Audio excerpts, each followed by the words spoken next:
بسم اللہ الرحمن الرحیم اللہم صل علی سیدنا و حبیبنا و نبینا و مولانا محمد مبارک وسلم۔ معزز ناظرین، السلام علیکم ورحمۃ اللہ وبرکاتہ۔ سلسلہ بار گفتگو حضرت سیدنا ابراہیم علیہ السلام کی مبارک سیرت، جس کا ہم نے کل آغاز کیا، اس کے دوسرے پہلو کی طرف بڑھتے ہیں۔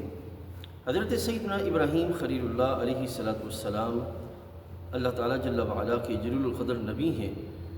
آپ کے والد محترم کا نام تارلخ تھا۔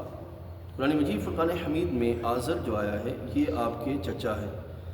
یہ بات واضح رہے کہ قرآن مجید فرقان حمید کے اندر لفظ ابن، جس کے لحاظ سے اضافت میں ابی ہی بنتا ہے، یہ چچا کے لیے بھی ہے اور جد کے لیے بھی جو استعمال ہوا ہے، والد کے لیے بھی استعمال ہوا ہے، یہ لفظ مشترک ہے اپنے چچا کے اعتبار سے، والد کے اعتبار سے۔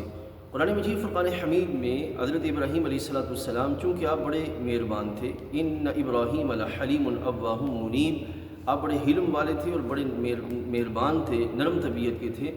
آپ نے ابتداً اپنے چچا کو یہ فرمایا کہ میں تیرے لیے دعائے بخشش کروں گا، لیکن جب رب تعالیٰ جل وعلا نے آپ پر ان کی حقیقت کو کھول دیا تو اس کے بعد جناب ابراہیم علیہ السلام نے ان کے لیے دعائے بخشش نہیں فرمائی، ترک کر دیا اس عمل کو، اور یہ محبوبان خدا کا جو وہ طریقہ ہوتا ہے۔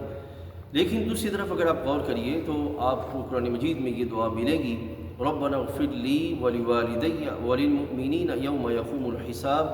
تو یہاں پر ابراہیم علیہ السلام باقاعدہ دعائے بخشش کر رہے ہیں، اپنے لیے بھی، اپنے والدین کریمین کے لیے بھی، اور جملہ مسلمانوں کے لیے بھی۔ تو لہذا جو منع کیا گیا وہ اس سے تھا جو کہ حالت شرک میں دنیا سے گیا، اور جہاں تک تعلق ہے آپ کے والدین کریمین کا تو اب وہ مسلمان تھے۔ والد محترم کا نام تارخ تھا جو کہ حالت ایمان میں اس دنیا سے رخصت ہوئے، اور ہمارے آقا صلی اللہ علیہ وسلم کی حدیث طیبہ بھی موجود ہے کہ سرکار نے ارشاد فرمایا کہ حضرت آدم علیہ السلام سے لے کر جناب عبداللہ رضی اللہ تعالیٰ عنہ تک، اور حضرت سیدہ حوا رضی اللہ تعالیٰ عنہ سے لے کر سیدہ آمنہ رضی اللہ تعالیٰ عنہ تک میں ہر دور میں نکاح سے منتقل ہوتا آیا ہوں، اور دوسرا یہ کہ مجھے کبھی کسی دور میں شرک نے نہیں چھوا۔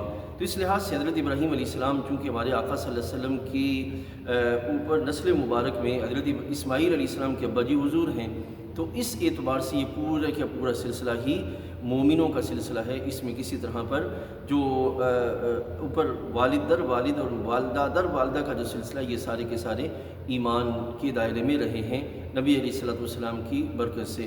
تو اس پہلو پر یہ بات اپنے ذہن میں رہیں کہ ابراہیم علیہ السلام کے والد محترم تارخ تھے، اور آپ جو ہے وہ حالت ایمان میں رہے، اور آپ کی والدہ سبھی بھی حالت ایمان پہ تھی، اور اب آپ اس حال میں دنیا میں تشریف لائے کہ آپ کے والدین مسلمان تھے۔ السلام علیکم ورحمۃ اللہ وبرکاتہ۔